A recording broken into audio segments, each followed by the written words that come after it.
백제 최전성기 왕의 이야기를 다룬 드라마 근초고왕. 실제 역사서에 기록된 근초고왕은 우리가 아는 드라마와 얼마나 다를까요?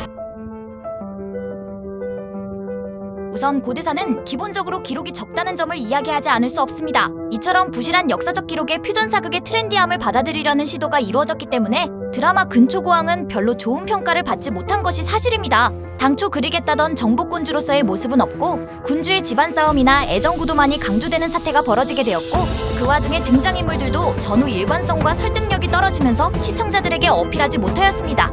삼국사기 백제봉기의 근초고왕의 재위기간 346년, 375년 기록이 연도별로 정리되어 있습니다. 그러나 근초고왕 관련 기록 전체가 20여 줄에 불과하며 핵심적인 치적이 간략하게 서술되어 있을 뿐입니다. 특히 근초고왕의 재위 2년 347년부터 21년 366년 사이의 약 20년간의 기록은 거의 누락되어 공백으로 남아 있습니다. 이는 근초고왕이 백제의 최전성기를 이끈 정복 군주임을 고려할 때 매우 이례적이며, 이 시기에 어떤 일들이 일어났는지 정확히 알 수 없게 만드는 주된 이유입니다. 따라서 드라마에서의 음모 정치 싸움, 로맨스 서사는 모두 드라마 작가의 창작입니다. 심지어 왕비 이름도 기록이 없습니다. 기록이 남아있는 부분은 주로 다음과 같은 중요한 사건들입니다.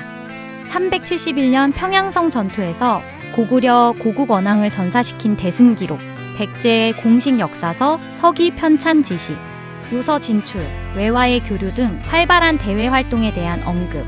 가장 중요한 역사적 사실인 고구려 고국 원앙을 전사시킨 평양성 전투, 371년에 대한 삼국사기의 기록도 사건의 중요성에 비해 매우 간략한 편입니다. 상세한 전투의 과정이나 구체적인 경과는 거의 묘사되어 있지 않고 결과를 명확히 전달하는 데 초점을 맞추고 있습니다.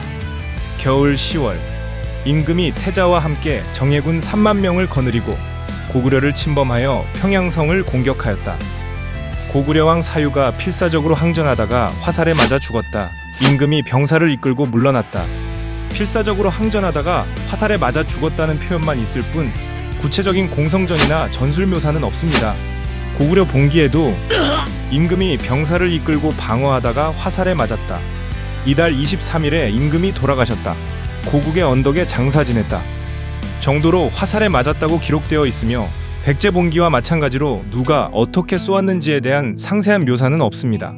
근초고왕을 비롯한 전성기 왕들은 한강 유역에 자리한 한성을 수도로 삼아 강력한 중앙집권 체제를 구축하고 활발한 정복 활동을 펼쳤습니다. 근초고왕 때 백제는 이 지역을 발판으로 하여 고구려를 공격하고 남쪽 마한 세력을 병합하는 등 최대 영토를 확보했습니다.